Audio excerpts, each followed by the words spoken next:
George Friedman, he founded Stratfor, and The Next 100 Years is a great book. And so for the audience, what great books might you recommend? Some really great books, and I'm sure a lot of people have read at least some of them already, but one of the great books is 0 to 1.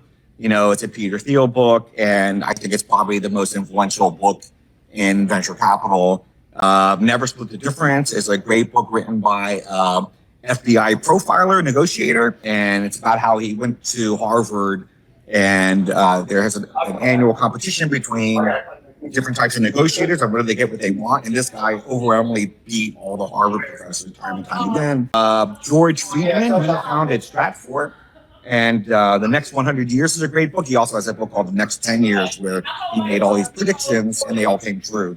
That's an incredible talent to really be able to predict what's going to happen. He actually predicted that somebody would come along and put a wall up along the United States-Mexico border. He's got some great, observations about people. There's another one, there's two book sequences called 1491 and 1493 by Charles Mann.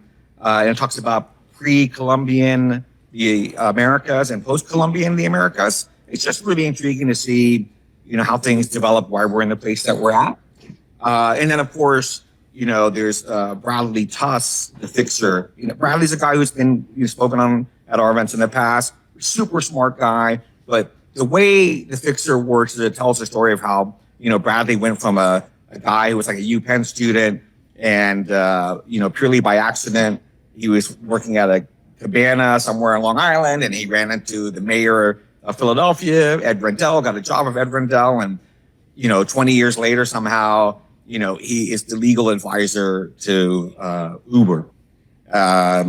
And so it's kind of what I would call, like, if you've seen the movie Zelig, it's like he's like the Zelig of this intersection of politics and entrepreneurialism. So I highly recommend it.